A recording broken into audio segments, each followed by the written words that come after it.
My son sent me a text on Christmas. They matter more to us than you, Dad. I read it 3 times, coffee growing cold in my hands. $73,000 I'd given him in 18 months. Another $150,000 my dying wife transferred to him, and secret money he never mentioned, never thanked me for. $223,000 total. And still, I wasn't enough. They thought I was powerless, a 69-year-old widower, desperate for his son's love. What they didn't know, I controlled $352,000 more in accounts I'd built for 35 years. 20 minutes later, every dollar vanished. Now he's facing federal charges. His wife's in FBI custody, and I sleep peacefully for the first time in years. Before I tell you what happened next, drop a comment and tell me where are you watching this from, and have you ever felt used by your own family? Let me know below. My hands were shaking as I clicked close account. Then the next one and the next. $352,000. 35 years of savings for my son Jordan. All of it gone in 20 minutes. Why? 7 words he texted me Tuesday morning. They matter more to us than you, Dad.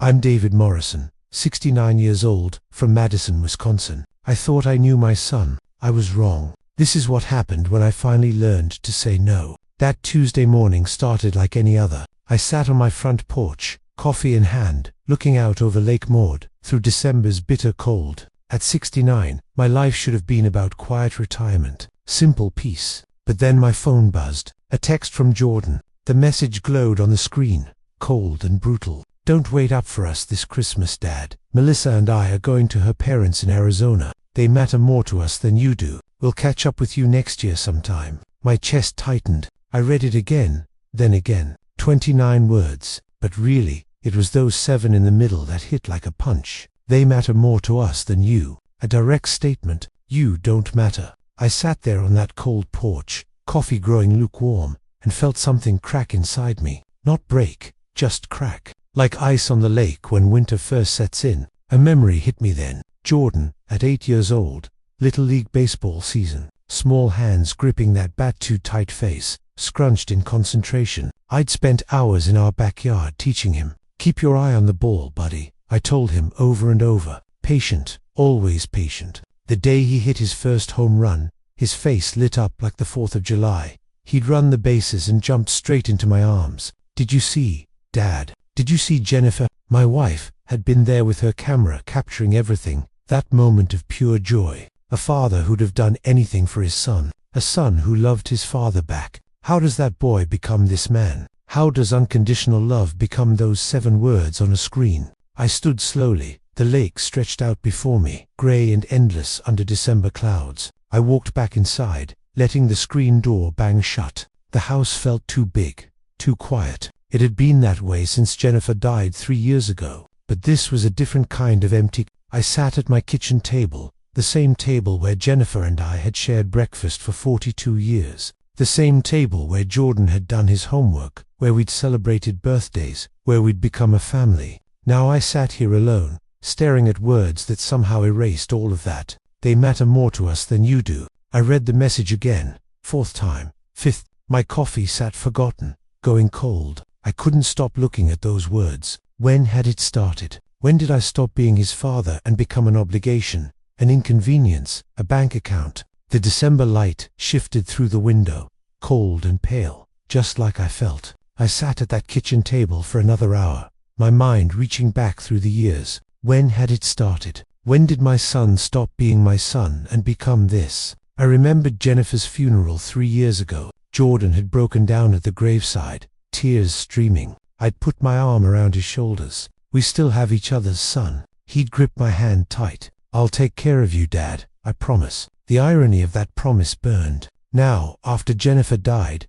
Jordan had been attentive at first, called every few days, checked in. It helped. Then he married Melissa 5 years ago, and everything seemed fine. They looked happy, but the changes came slowly. So slowly I didn't see them. The phone calls spaced out. Every few days became once a week. Once a week became every 2 weeks. Then only when he needed something. Our Sunday tradition died first. For years, Jordan and I had spent Sunday afternoons watching the Packers play, grilling burgers in the backyard. Jennifer used to make her famous potato salad. After she died, those Sundays became my lifeline. Just me and my son keeping a piece of her alive. But Melissa started having other plans. Family commitments, friends, parties, always something. The Sundays became monthly, then occasionally, then never. I told myself it was normal. He was building his own life. Then came the money. 2 years ago, Jordan called. Dad, our car died. We need a loan.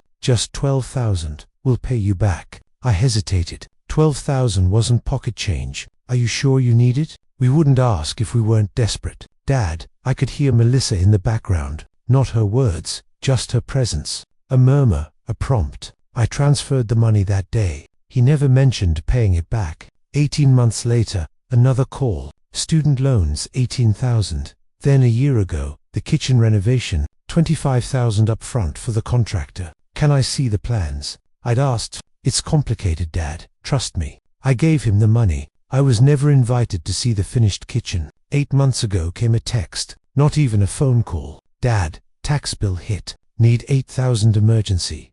I transferred it within the hour. No, thank you. Text came back. The last request was 4 months ago. Jordan called, sounding harried. Melissa has medical bills. We need $10,000. My stomach dropped. Is she okay? What happened? She's fine. Just bills. Can you help? What kind of medical bills does it matter? We need help. I'd felt anger then, but I pushed it down. Okay, I'll send it. To this day, I don't know what those medical bills were for, or if they even existed. $73,000, 18 months, 5 requests, 0 repayment, barely any acknowledgement. And now I could see it. The pattern, every call, every text, every visit that wasn't really a visit. I wasn't his father anymore. I was a resource, an ATM, a solution to problems he never explained. The text message from this morning made perfect sense. Now, they matter more to us than you do. Of course they did, because all I'd ever been to him was money. I stood up from the table.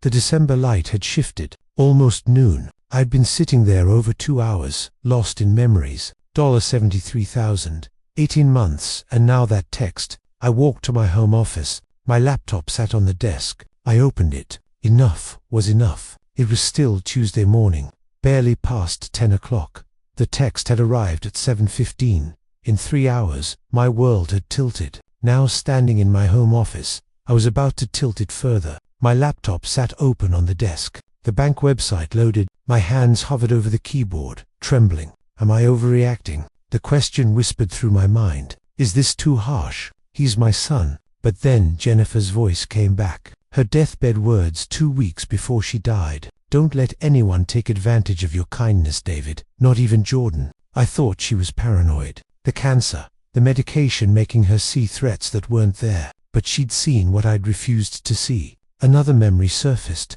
Jordan at 16 behind the wheel for the first time. His hands had gripped the steering wheel so tight, his knuckles went white. I'd put my hand on his shoulder. You've got this, son. I trust you. His face had lit up. Thanks for believing in me, Dad. I taught him to drive that summer, helped him buy his first car. And that $12,000 2 years ago, supposed to help with a new car. But I'd already done that. This was just taken. Trust. I'd trusted him with a car. I couldn't trust him with my respect. I logged into my bank account. The numbers appeared stark and real. Savings, $285,000. 35 years with Jennifer. Every bonus, every tax refund, careful planning, joint checking. $67,000. Opened 2 years ago. Jordan had suggested it for emergencies. Dad. Both accounts had Jordan's name. Authorized user. Full access. $352,000. That text echoed in my head. They matter more to us than you do. My hands steadied. I started clicking savings account first. Close account pop-up. Are you sure? Yes. Transfer to new account. My name only. Submit. Joint checking. Next. Remove authorized user. Jordan's name deleted. Another warning. This user will lose all access immediately. Yes. Transfer balance. Submit. 20 minutes. That's all it took. The confirmation screen appeared. Your changes have been processed. I sat back. December sunlight came through the window, pale and cold. The house was quiet, except for my computer's hum. I felt empty, hollowed out, but underneath that was something lighter. Relief, maybe. Freedom. My phone buzzed. Once, twice, 3 times, rapid fire. Jordan calling. He tried to access the accounts, found nothing. The phone kept ringing. I needed him to feel this, to understand loss. Voicemail 30 seconds later. It rang again. Jordan. I didn't answer. A text, Dad. Call me now. I set the phone face down. It buzzed again. Jordan. Then an unknown number. Probably Melissa. Then Jordan again. I closed my laptop. 10:45 Tuesday morning. 352,000 moved beyond his reach. Every account closed or transferred. Every access point removed. My phone continued ringing. I let it. Tomorrow he'd come in person. I knew it as surely as I knew the sun would rise, and I was ready. He was pounding on my door by 7 o'clock the next morning. I'd made fresh coffee. I knew he'd come. I'd dressed properly, slacks and a button-down shirt, not the bathrobe I usually wore. I needed my dignity, coffee mug in hand. I listened to his fists hammering the door. 3 times, 4, 5. I glanced out the side window. NY's curtain moved. Good, she was watching. I opened the door. Jordan stood on my porch chest, heaving. His face was red hair sticking up, dark circles under his eyes. Behind him, Melissa stood with arms crossed over a fur coat. Her expression was cold. Beyond them sat Jordan's BMW, that car I'd helped him buy with $12,000. What the hell did you do, Dad? I took a slow sip. Good morning, Jordan. Melissa, the accounts are gone. All of them, not gone. Moved to accounts with only my name. Those were my accounts. I met his eyes. No, my money, my name. I opened those accounts the day you were born. 35 years of deposits, mine. Melissa stepped forward. David, let's be reasonable. May we come inside? I stayed in the doorway. We're talking now, right here. We're family. Are we? When's the last time you visited without asking for money? Down the street, Mrs. Henderson's car drove past. She glanced at us, then away. Jordan shifted. That's not fair. $73,000 in 18 months. What was it for? He fumbled. The car loan, student loans, kitchen renovation. Which student loans? Melissa graduated 8 years ago. We were still paying. Where's this renovated kitchen? You've never invited me over. Melissa's jaw tightened. We don't owe you an itemized explanation. My money. You spend my money. I deserve an explanation. Jordan's face went purple. We're in trouble, Dad. Real trouble. We need that money. What kind of trouble costs $73,000? Silence. Jordan looked at Melissa. Melissa looked at the porch. What kind of trouble? It's complicated. I've got time. It's none of your business.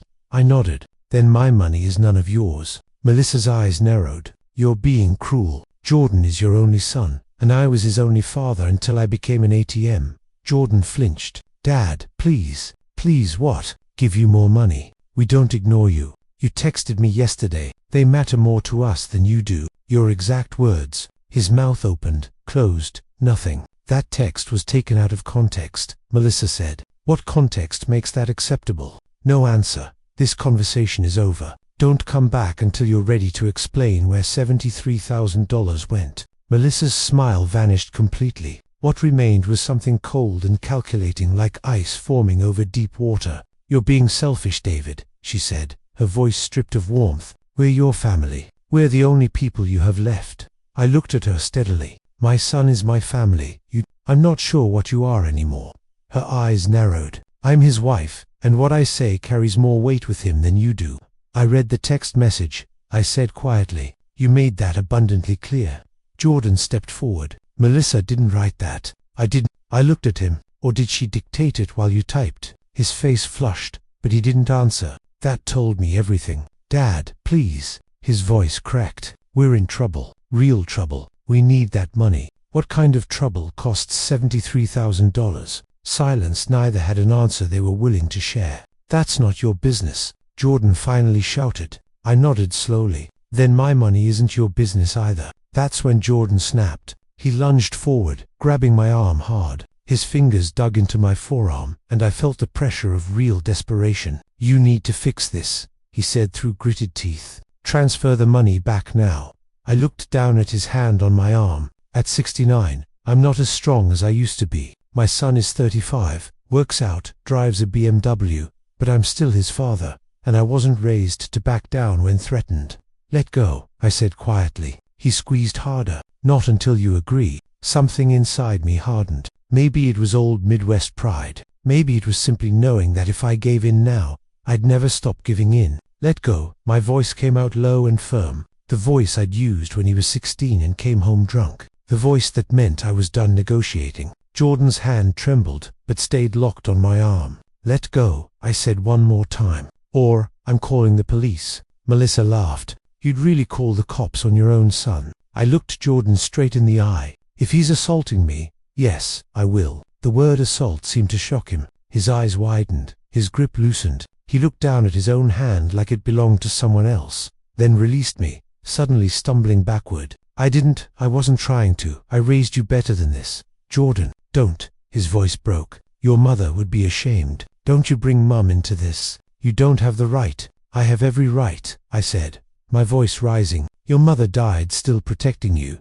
still worried about you, still making sure you'd be okay, and you're throwing all of that away. That's emotional manipulation. Melissa cut in sharply. I turned to her. Get off my property, both of you, right now. Dad, please get out. The words echoed across the quiet morning street. Get off my porch. Get out of my driveway, and don't come back. Jordan opened his mouth, closed it. His shoulders sagged. For just a moment, I saw a flicker of the boy I'd raised. The boy who'd run to me after hitting his first home run. But then Melissa touched his arm, and whatever I'd seen vanished. Come on, she said coldly. We're done here. I stepped backward into my house and closed the door, locked it. Through the window, I watched them walk to their BMW. Jordan moved like a man in a dream. Melissa gestured wildly, clearly furious. He got in the driver's seat. She kept talking, kept gesturing. Then they were gone. My hands started shaking then, not before. During the confrontation, I'd been steady. Now alone in my house, the trembling hit me all at once. My phone buzzed. A text from Nancy next door. You okay? I saw everything. I typed back. I'm fine. Thank you for checking. Nancy, that woman is poison. Be careful. I watched the empty street where their car had been. My own son had just grabbed me, threatened me on my own front porch. I picked up my phone and called the only person who could help me now. Wednesday afternoon at 2 o'clock, I sat in Michael Harper's law office on State Street. I'd come to protect what was mine. I had no idea I was about to discover what my wife had hidden. Michael's office occupied the third-floor windows overlooking the state capitol. At 48, he had the kind of professional warmth that put nervous clients at ease. His Georgetown law diploma hung behind his desk. Everything felt orderly controlled. I needed that. I told him everything. The text message, the $73,000, yesterday's confrontation, Jordan grabbing my arm. I need to protect myself. Michael nodded. What you're describing is textbook financial exploitation. Mr. Morrison, he's my son. Can I really? You can, and you should. He leaned forward. Let me review your estate documents. I want to know exactly what we're protecting. I'd brought everything. Bank statements, old wills, trust documents. Michael worked through each file methodically. Then he stopped. He was holding a sealed envelope I'd never seen before. On the outside, in Jennifer's handwriting for David Morrison, or legal representative only. Did you know about this? Michael asked. No. My mouth felt dry. What is it? He opened it carefully. Inside were bank transfer records and a handwritten letter. Michael read silently, then looked at me with something like sympathy. I think you should read this yourself. I took the letter, Jennifer's handwriting, the same script that had written grocery lists and birthday cards for 42 years. My dearest David, if you're reading this, I'm gone. I've transferred $150,000 from our savings into Jordan's account. I know you'll be angry, but I'm dying and I'm terrified for our son's future. This money is only for true emergencies. Jordan, if your father is reading this to you,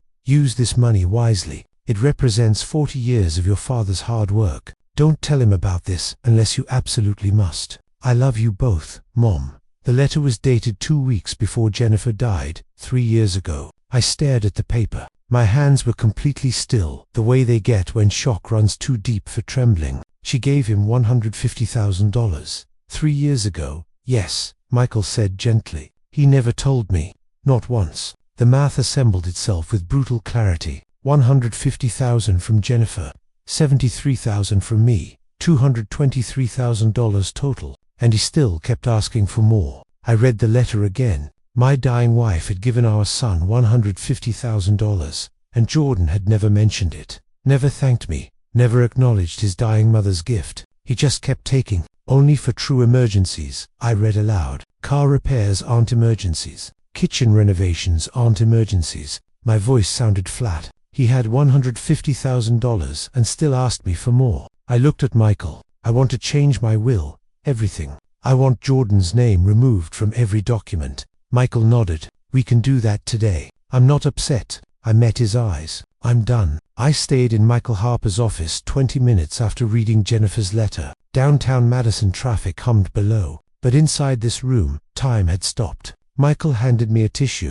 I hadn't realized I was crying. She hid this from me. I said, she was trying to protect you both. Protect? My voice cracked. She gave him a fortune and told him to keep it secret. Michael leaned forward gently. Mr. Morrison, she was dying. Stage 4 cancer. People in that position make decisions they wouldn't normally make. Did she not trust me? I think she knew you'd say no, and she wanted Jordan to have security. I laughed bitterly. Security. He burned through it. The grief was layering now. Jennifer had died 3 years ago. I'd survived that pain. But here was new grief for the wife who'd kept secrets. Grief for the son who'd exploited both his parents. Grief for a marriage that maybe wasn't what I'd believed. We were together 42 years, I said quietly. I thought I knew her. You did know her. One decision doesn't erase 42 years, but it stains everything. I wiped my eyes. My voice steadied. Draft the new will. Are you sure in your current emotional state? I'm certain Jordan gets nothing. Not $1. Who do you want your estate to go to? Charity, Madison Public Library, the Senior Center, Women's Shelter. Anywhere but him. Mr. Morrison, maybe you should. He betrayed us both. My words came out hard. My wife died trying to protect him, and he used her gift to bleed me dry. He doesn't deserve what we built. Michael nodded slowly. I'll draft it today. We'll also prepare a restraining order. He grabbed me yesterday morning. It'll happen again. Michael began taking notes, removing Jordan's power of attorney, stripping every access point, adding his name to intentionally excluded heirs. Thursday afternoon, I returned. The new will sat on his desk, crisp and legal. Everything to charity. Jordan's name appeared only once, intentionally excluded. I signed. My hand didn't shake. It's done, Michael said. Your estate is protected. I left feeling hollowed out but determined. The boy I'd raised was gone. The woman I'd loved had kept secrets, but my life's work wouldn't fund Jordan's destruction. I was walking to my car when my phone rang. Unknown number. Wisconsin area code. Mr. Morrison. A man's voice, professional but urgent. This is Detective Kevin Barnes with the Madison Police Department. I need to speak with you about your son. It's urgent. My hand tightened on the phone. What's happened? Not over the phone, sir. Can you meet me? There's something you need to know about Jordan's financial situation. Something involving federal law. Federal law. I stood on State Street, people passing around me, my newly signed will in my briefcase. I can be there in 15 minutes. The detective gave me the address. I hung up and stood there watching traffic pass. Tuesday morning, Jordan had grabbed my arm. Wednesday, I discovered Jennifer's secret. Thursday, I'd cut Jordan out completely. Now a detective was telling me about federal crimes. How deep did this hole go? I got in my car and drove toward the meeting. Madison's winter streets blurring past. I thought I'd seen the worst. I was wrong. I answered on the sidewalk outside Michael's building, State Street traffic rumbling behind me. David Morrison speaking. Mr. Morrison, this is Detective Kevin Barnes with the Dane County Sheriff's Office. I need to talk to you about your son. My stomach dropped. What's happened? Can you meet with me today if possible? What's this about? I'd rather discuss it in person. It involves a fraud investigation. Fraud. Your son's name has come up in our records. When can you meet? Where? Somewhere public. Your choice. Michelangelo's Coffee on University Avenue. Tomorrow morning, 10 o'clock, I'll be there. That night, I didn't sleep. My mind raced through possibilities. What had Jordan done? Fraud investigation. Federer. I should have seen this coming. I called Nancy at 11 p.m. Something's happening, I told her. I don't know what yet. Friday morning at 10 o'clock, I sat in Michelangelo's Coffee. The cafe sat near the W. Madison campus students, hunched over laptops, life proceeding normally around them. Detective Barnes was maybe 42, with tired eyes, but a kind face and professional bearing. We took a corner table, private but public. Barnes showed me his badge. Mr. Morrison, did you know your son filed for bankruptcy 7 months ago? I stared at him. What number? Bankruptcy. Grandpa's story. True story 7. Total debt listed at $520,000. The number didn't make sense. 520. How is that possible? Barnes slid documents across the table. Bankruptcy filing, creditor lists, maxed credit cards, personal loans, a second mortgage on his house. The timeline stretched back 3 years. Most of the debt appears to be gambling related, Barnes said. Primarily online poker, also casino trips to Milwaukee and several to Las Vegas. Jordan gambles. I felt stupid saying it. I had no idea. According to our records, it started small about 4 years ago, then escalated rapidly. 4 years ago, 1 year after Jennifer died. Grief, or just timing? Barnes continued. Here's where this concerns you, Mr. Morrison. In bankruptcy proceedings, filers must disclose all assets and income. That includes gifts and family support. He pointed to the filing. Your son declared here, no family financial support received in the past 2 years. That's a lie. We know, we found the deposits, large cash amounts in the months before filing. They match what you described when you closed your accounts. I gave him $73,000 over 18 months. None of it was reported to the bankruptcy court. That's bankruptcy fraud, Mr. Morrison. It's a federal crime. Maximum penalty is 5 years in prison. I sat very still. My son wasn't just selfish. He was a criminal facing federal charges. I thought that was the worst of it. $520,000 in gambling debt, federal fraud charges. I was wrong. Barnes pulled out another file folder. Mr. Morrison, there's something else you need to know. He paused. About your daughter. The woman in the photo looked like Melissa, but the name underneath read Amanda Whitmore, a convicted felon. Barnes began questioning. When did Jordan meet Melissa? About 5 years ago, at a real estate seminar in Chicago, and they married quickly, less than a year. Very intense. Barnes nodded. We ran a background check. Standard procedure in fraud investigations. He slid a mugshot across the table. Do you recognize this woman? A police booking photo. A woman who looked like Melissa, but different. Younger, sharper, more cruel. Different hair, but the face was unmistakable. This looks like Melissa, but not quite. This is Amanda Christine Whitmore, Tampa, Florida, 2014. My coffee had gone cold. Barnes laid out her history. Real name, Amanda Christine Whitmore. Born 1993, not 1994. Raised in Florida's foster care system. First arrest, 2013 for petty theft. Second arrest, 2014 for elder financial exploitation. The Florida case is why she's relevant. She targeted an elderly couple, Gerald and Martha Patterson, ages 72 and 75, approached them through their church, spent 6 months building trust, then convinced them to invest in a fake business opportunity. She stole $180,000 from their retirement savings.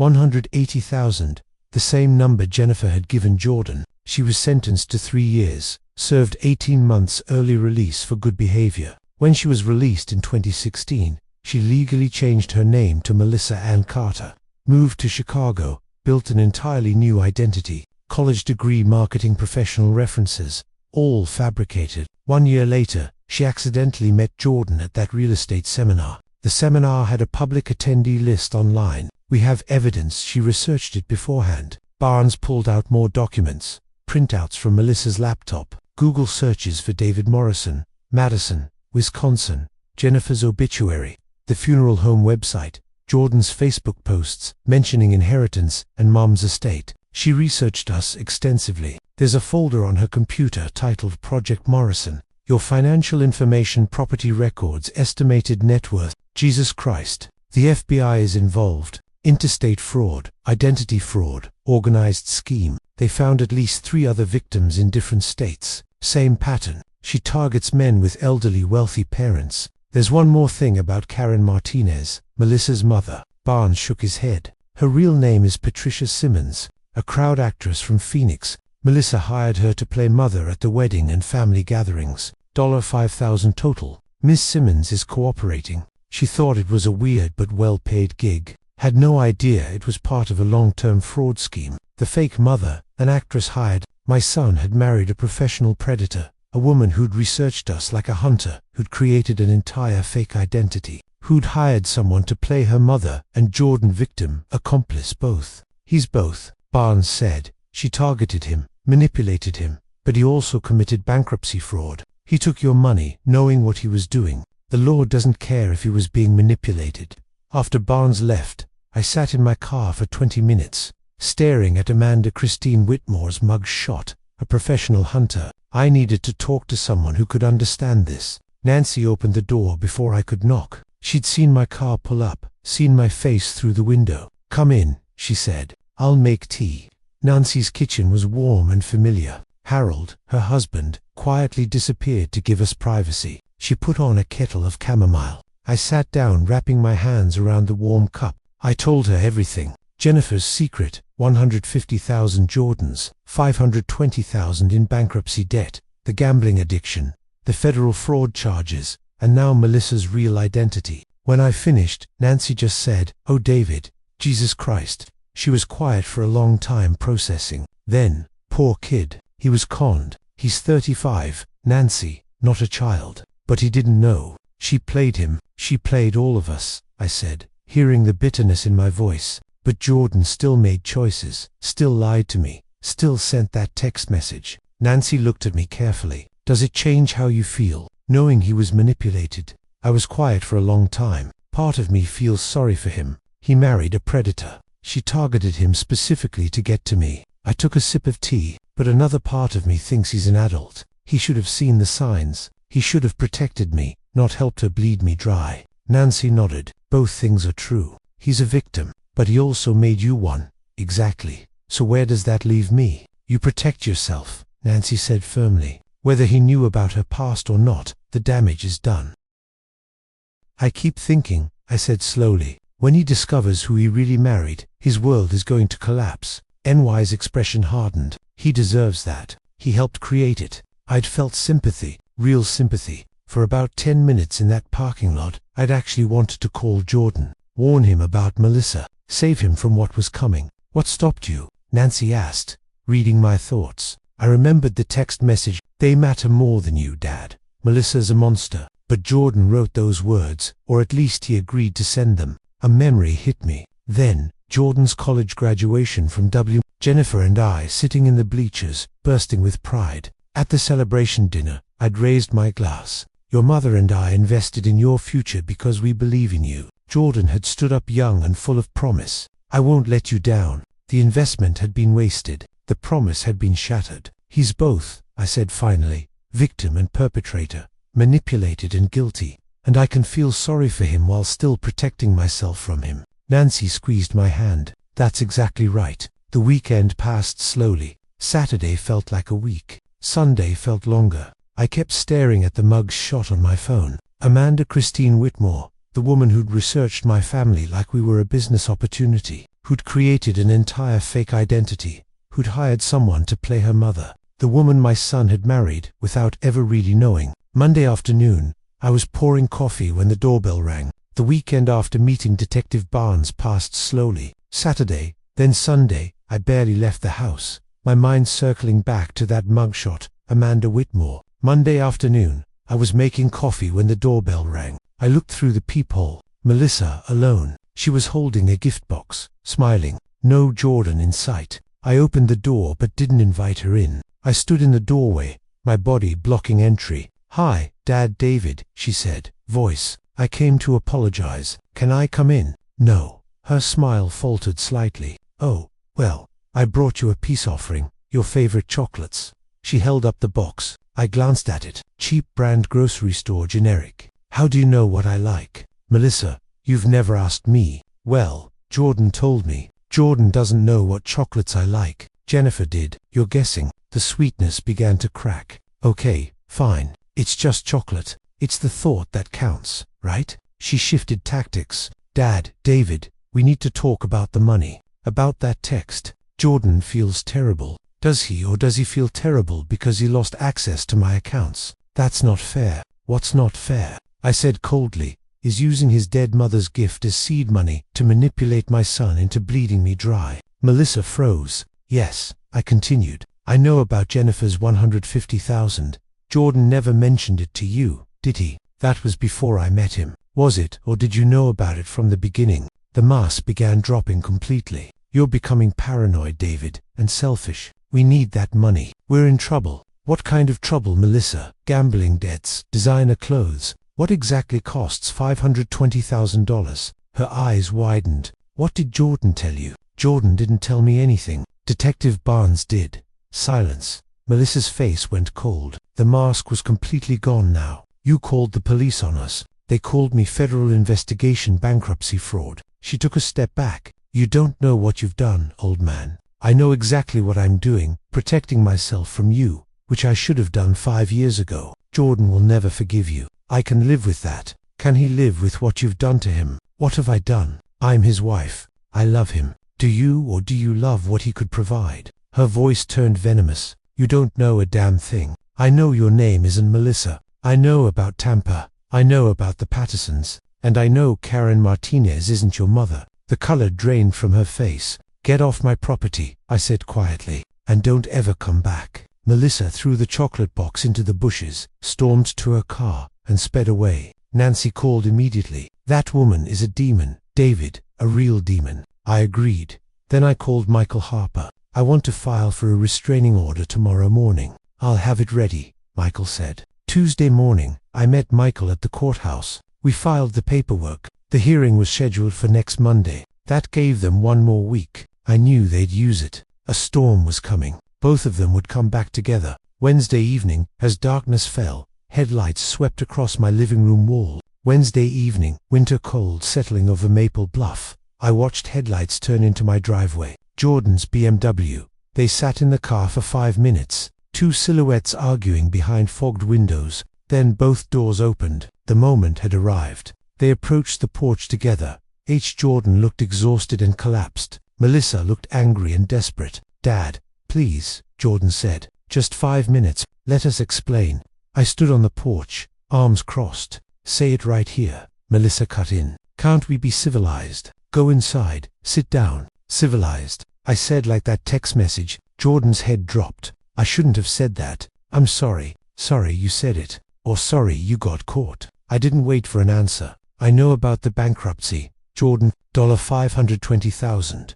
Jordan's face drained of color. He glanced at Melissa. I know you lied to the bankruptcy court about family financial support. Melissa's voice turned sharp. That's ridiculous. We were desperate. Desperate for what? More gambling. Hiding money from creditors. How do you know about? Jordan started. Detective Barnes, Dean County Sheriff's Office. We've spoken several times. Silence. You went to the police. Melissa said, they came to me. Federal investigation. I looked at Melissa, and I know who you really are, Amanda. Everything froze. Time stopped. What? Jordan's voice was confused. Amanda, what are you talking about? I pulled out my phone, opened the email from Detective Barnes. The mug's shot. Amanda Christine Whitmore, Tampa, Florida. Convicted in 2014 for stealing $80,000 from an elderly couple. Jordan stared at the photo, then at Melissa, then back at the photo. His voice broke. This is you. This is who are you really? I can explain. Melissa started. Did you know? Jordan turned on her. When we met at that seminar, did you already know about my dad's money? Melissa said nothing. Jesus Christ. Jordan's voice shook. You researched me. You targeted me. Jordan. It wasn't like that. He stepped back away from her. You used me. You used both of us. Melissa turned on me, vicious. You selfish old man. Do you know what you've done? You've destroyed everything. I didn't destroy anything, I said calmly. You did. Both of you. We needed that money. We're drowning. Whose fault is that? Jordan was looking at Melissa, truth dawning across his face. The gambling. You pushed me to play more. Just one more hand. You're about to hit it big. I was just trying to help. You wanted to bury us in debt, so I'd have to ask Dad for more. That's not Aunt Karen. Jordan's voice went cold. Is she even your mother? Melissa stayed silent. Jordan laughed, but it came out bitter. She's not, is she? She's fake, like everything about you. I spoke then, final and clear. Jordan, you're weak. Melissa, you're a criminal. And I'm done with both of you. We're family. Melissa shouted. You can't just, you're not my family. Never were. Family doesn't act like this. I looked at Jordan. The restraining order hearing is Monday. Don't come near me until then. I stepped inside and locked the door. Through the window, I watched them scream at each other. Melissa pointing at my house, then at Jordan. Jordan gesturing wildly, looking completely broken. A police cruiser passed slowly. Nancy had called them. Seeing the police, they rushed to the car and drove away. I was alone again. The storm had passed temporarily, but the Monday hearing loomed. The next 5 nights, I barely slept. Every sound made me jump. Nancy visited twice a day. Sunday night, I laid out my clothes for court like I was preparing for battle. In a way, I was. Monday morning, Dane County Courthouse. I walked through those doors, knowing my relationship with my son might end permanently in this room. Michael Harper walked beside me. The courtroom was formal and solemn. In the gallery, Nancy sat in the back row for moral support. Jordan and Melissa arrived separately. They were clearly still fighting. Jordan looked terrible. Dark circles under his eyes, suit rumpled. Melissa looked angry in her designer outfit, cold composure intact. They'd hired separate lawyers. They couldn't afford to share one anymore. The hearing began. Judge Barbara Clean, 59 sharp and serious, announced court is in session. Case number 2347. David Morrison versus Jordan Morrison and Melissa Morrison, petition for restraining order. Michael Harper stood. Your Honor, my client seeks protection from financial exploitation, harassment, and threats of physical violence. Jordan's lawyer, a young public defender, countered weakly. Your Honor, this is a family dispute, blown out of proportion. My client loves his father. Judge Klein cut him off. I'll hear the evidence, then I'll decide. Mr. Harper, call your first witness. I took the stand, raised my hand, swore to tell the truth. Michael began leading me through the timeline. Mr. Morrison, when did your relationship with your son begin to deteriorate? After my wife Jennifer died 3 years ago, especially after he married Melissa 5 years ago. Can you describe the financial relationship? Over 18 months, I gave him $73,000, car repairs, student debt, kitchen renovation, tax bills, medical expenses. He promised to repay me. He never did. Then I discovered my late wife had given him $150,000 before she died. He never mentioned it. Murmurs rippled through the courtroom. So your son received over $200,000 total? Yes. What happened this December? I received a text message the week before Christmas. Michael displayed it on the projector screen. The words filled the wall behind me. They matter more to us than you, Dad. Gasps echoed through the room. How did you feel when you received this message? My voice thickened, like I was disposable, like a thing to be used and discarded. Like 35 years of fatherhood meant nothing. What did you do? I closed the accounts with his name on them. $352,000. Savings my wife and I had built over 40 years. How did your son react? He came to my house the next morning, demanded I transferred the money back. He grabbed my arm and wouldn't let go until I threatened to call the police. The courtroom went silent. Cross-examination came next. Jordan's lawyer tried weakly to poke holes. Mr. Morrison, you gave this money voluntarily, correct? I gave it because he's my son. He took it because he saw me as a convenient resource. But no one forced you. Emotional manipulation is a form of coercion. Isn't this restraining order just retaliation? Revenge for a text message? I looked directly at the lawyer. No, it's self-protection. I raised him alone after his mother died. Every dollar, every sacrifice was for him, and he told me, I don't matter. Then he physically threatened me. I deserve respect, even from my son, especially from my son. My voice broke slightly. I couldn't help it. Judge Klein spoke gently. Continue, Mr. Morrison.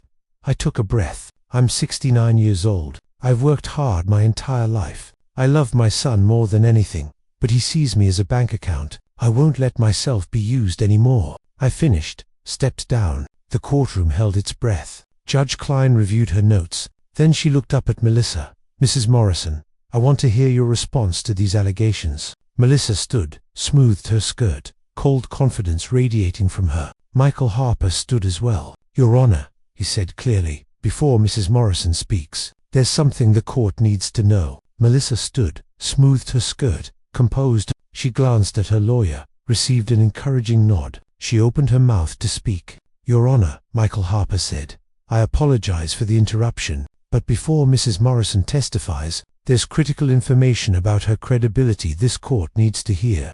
Judge Klein's expression sharpened. Approach. Both lawyers walked to the bench. A whispered conference. Then Judge Klein spoke louder. "Mr. Harper, you may proceed." Michael turned to face the courtroom. "Your Honor, the person calling herself Melissa Morrison is not who she claims to be." Murmurs rippled through the gallery. Melissa's lawyer stood confused. "Objection. What is he talking about? Her legal name until 2016 was Amanda Christine Whitmore." Melissa's face drained of color. Jordan jumped to his feet. "What?" Judge Klein's gavel cracked down. "Mr. Jordan Morrison, sit down."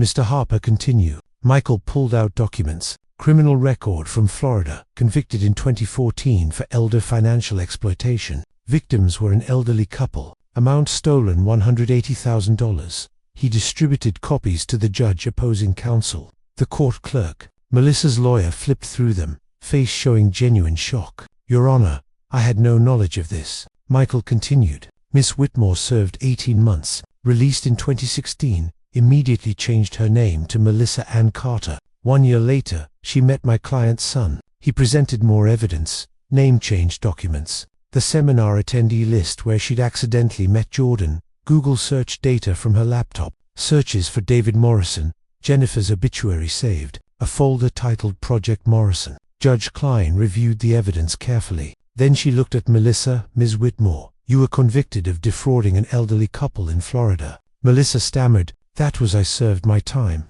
I paid my debt and immediately targeted another family with wealthy elderly parents." Michael said, "Mr. Harper, that's an allegation supported by evidence." "Your Honor, her laptop contains extensive research on the Morrison family conducted before she met Jordan Morrison." Jordan stood again, shouting, "You researched my family before we even met." Judge Klein's voice went sharp.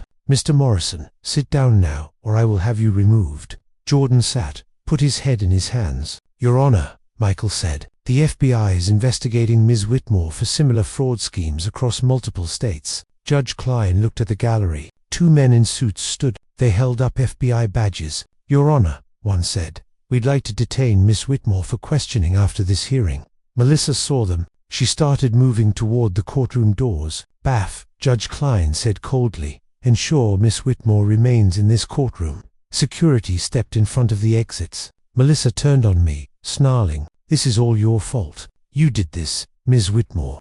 Judge Klein said, "I strongly advise you to be quiet." Melissa's lawyer touched her arm. "Please, sit down." But Melissa turned to Jordan. Tell them it's not true."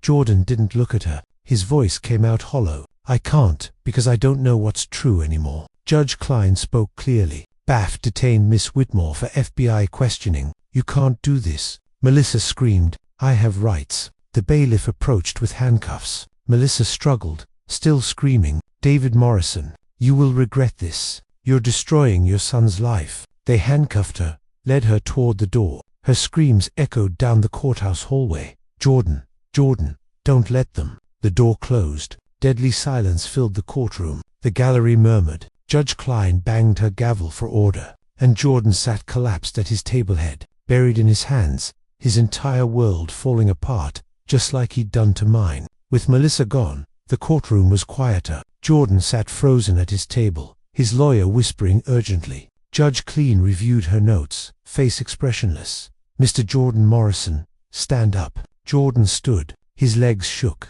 "Did you know about your wife's criminal history, Your Honor?" "No, I swear. I had no idea." "Did you send your father a text message stating they matter more to us than you, Dad?" "Yes, but yes or no, Mr. Morrison?" "Yes, Your Honor." "Did you receive over $200,000 from your parents?" "Yes." "Did you file for bankruptcy 7 months ago?" "Yes."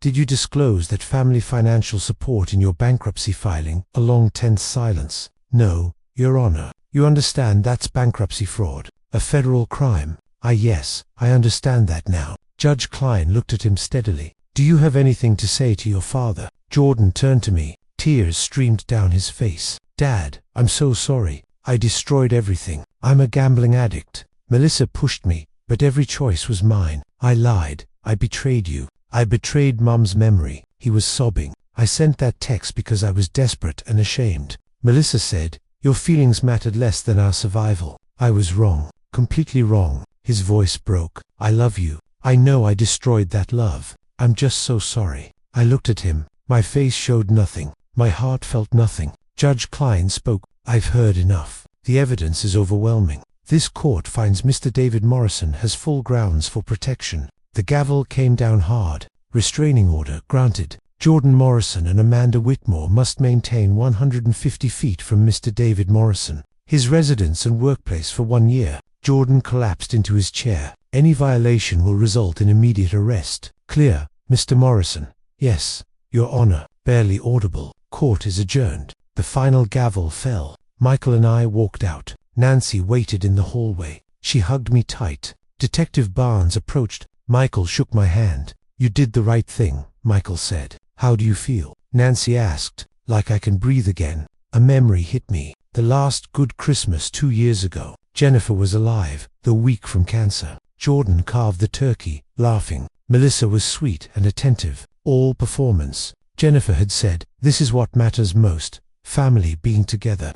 The contrast was painful. That warm memory against this cold courtroom. But I felt peace. The toxic people were gone. What remained were the real ones. Nancy, Michael, people who actually cared. I walked out into winter sunlight. Nancy hugged me on the steps. Michael shook my hand goodbye. Across the square, Detective Barnes nodded. It felt like victory. But in the weeks that followed, I would understand the full scope of what I'd escaped. 3 weeks after the restraining order, hearing the call I'd been waiting for, finally came. Michael Harper called with news. I was teaching a financial literacy class at a women's shelter. I apologized to the students and stepped into the hallway. The federal prosecutor filed charges this morning. Michael said 3 counts of bankruptcy fraud. How much time is he facing? Maximum 5 years per count, but they'll likely offer a total of 3 years federal prison with possible parole after 18 months. If he shows good behavior and makes restitution. I sighed.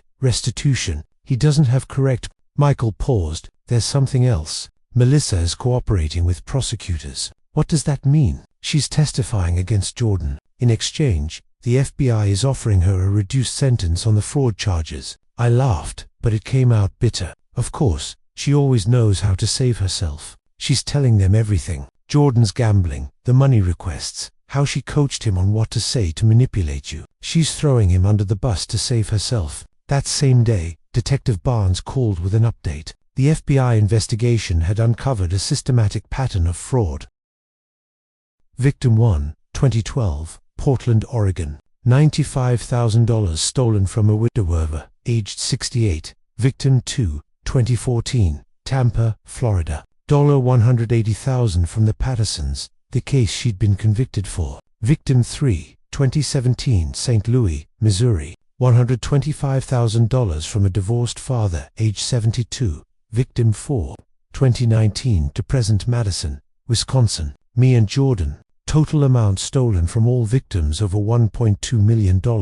She's a serial predator, Mr. Morrison. Barnes said, you were lucky you caught it when you did. Then Barnes told me about Patricia Simmons. We located the woman who played Melissa's mother. She's cooperating fully. Says Melissa hired her through a Craigslist ad. Need actor for family events. She received $5,000 over 5 years. Did she know it was fraud? She claims no. Thought it was strange, but assumed it was family estrangement requiring a stand-in. She testified. Barnes paused. We finally uncovered Melissa's real history. Her real name is Amanda Whitmore, born 1993 in Tampa. Her mother was an addict, father unknown. She went through 6 foster homes and aged out of the system at 18 with nothing. So, she had no family, no one, which makes her targeting families even more calculated. She wanted what she'd never had, but instead of building it honestly, she chose to steal it. That's sad. It is, Barnes agreed. Until you remember what she did to her victims. Melissa was facing federal fraud charges, identity fraud, criminal conspiracy, and witness tampering.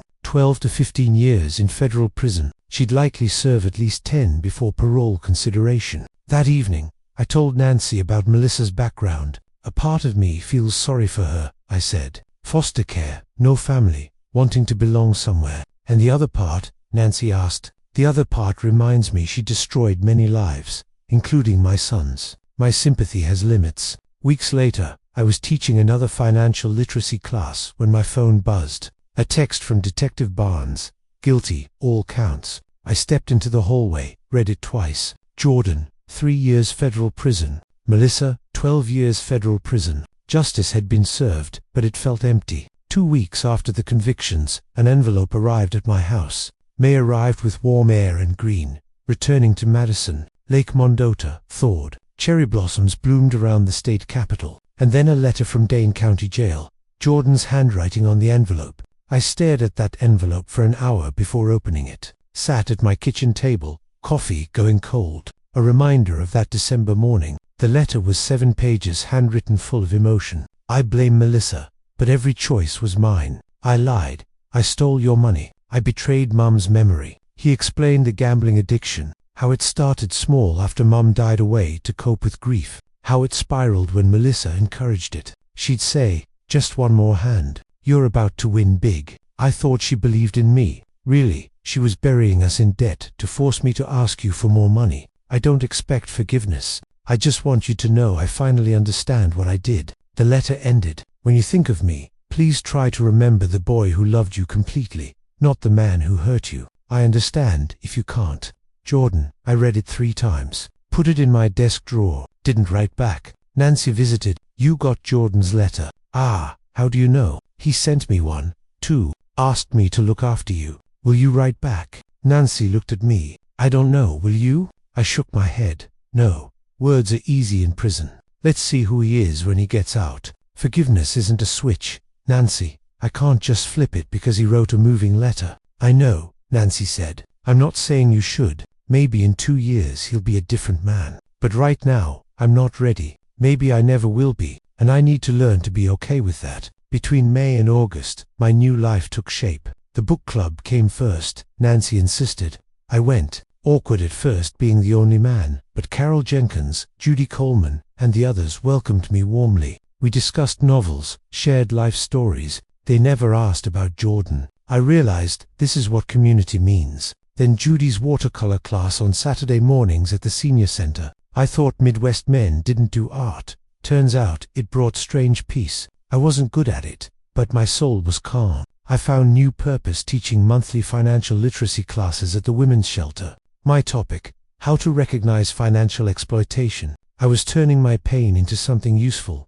helping others spot the warning signs I'd missed. In June, I took 5 days alone at a small cottage on the Maine coast. Daily beach walks, reading, reflection. I had a moment of clarity. I spent so much time being Jordan's father that I forgot to be David. I defined myself through my son. Now I was discovering who I was standing alone. It felt both free and sad. At the library, I met Lawrence Cooper, a retired history teacher. We started meeting for coffee regularly, a healthy male friendship. It was good to have a male friend to share with. In August, Jordan's second letter arrived. Shorter, more focused. 6 months sober from gambling, attending GA meetings here, working in the prison library. I understand what I broke wasn't just money. It was trust, love. I lost everything. I'm not asking you to write back. Just want you to know I'm trying to be better. If you want to talk, I'm here. If not, I completely understand. I read it, still didn't respond,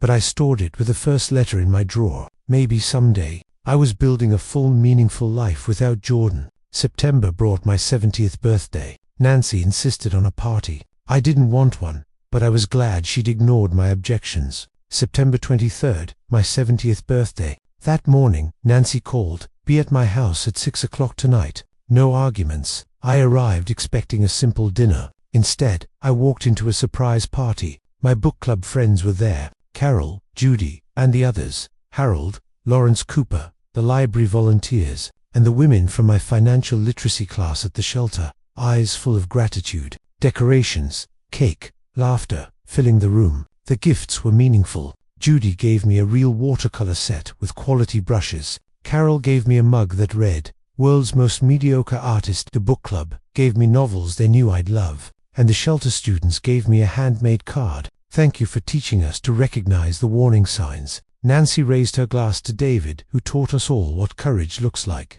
I was truly happy, laughing among people who'd chosen to love me. When I got home alone that night, I realized Jordan hadn't called, hadn't written. A brief sadness passed through me. Then I looked at the photos from the party. "I'm okay," I whispered. "Really, okay?" This was my family now. Chosen, not blood. In October, Detective Barnes called with news. Melissa had been arrested again while in prison. She'd tried to scam another inmate's family through letters and phone calls. New charges: wire fraud, criminal conspiracy. Her sentence was extended. She wouldn't be eligible for parole for at least 15 more years. Some people never learn, I told Nancy, and some people learn exactly what they need. She said, "You did, and you're free." In November, Jordan's parole officer called. Jordan had been approved for early release on December 15th. Good behavior, completed vocational training, regular GA attendance. He was moving to Cleveland, Ohio to live with Uncle Robert, Jennifer's brother.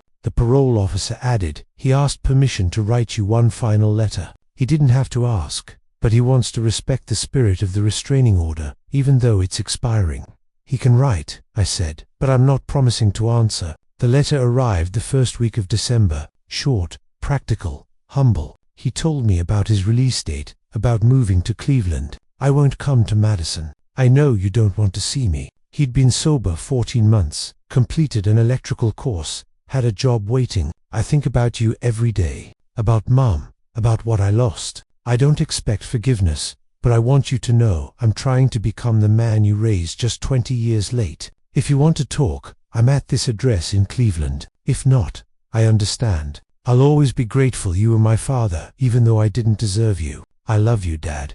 Jordan." I read it slowly. No tears this time, just sad acceptance. I kept the letter for 3 days. Talked to Nancy. "Carol, Judy, what does your heart say?" Nancy asked. "My heart says he's still my son. My brain says, protect myself." Carol offered wisdom. "Maybe it's not either or. Maybe it's not yet." I wrote a short letter by hand. "Jordan, I received your letter. I'm glad you're getting help. Glad you're sober, employed, and with Uncle Robert. I'm not ready to see you or talk regularly. The pain is still too deep. But if in a year or two you're still living well and decently, write to me again. We'll see then. I don't know if I can forgive you, but I'm leaving that door open. That's all I can give you right now. Take care, Dad." I mailed it. Felt peace from that measured response. Not a slam door. Not wide open.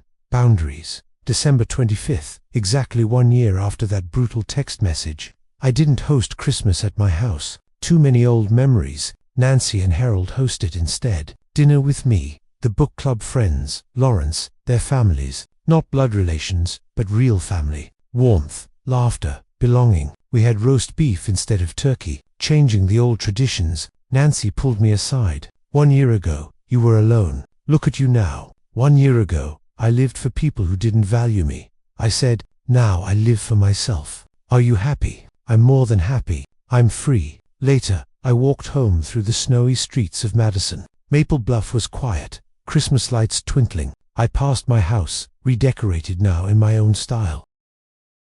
The lights were warm and welcoming. It wasn't a museum to Jordan's childhood anymore. It was my home. I stood on my porch looking out at Lake Mendota, frozen under moonlight. The same porch where this had started. The same lake, but a different man. Jordan was the past. These friends were the present. And I had a future. I'd lost my son, but I'd found myself. Peace at last. This is my story, a true story, but it doesn't have to be yours. I was a grandfather who loved too much and protected too little. I confused unconditional love with unconditional giving. Those aren't the same. If you're reading Grandpa's stories like mine, here's my advice. Love your children, but don't let them use you. Generosity without boundaries isn't love, it's enabling. I gave $73,000 hoping it would bring my son closer. Instead, it taught him I had no limits. Don't wait until you receive a text saying, "They matter more than you," to realize you've become a resource instead of a father. Set boundaries early.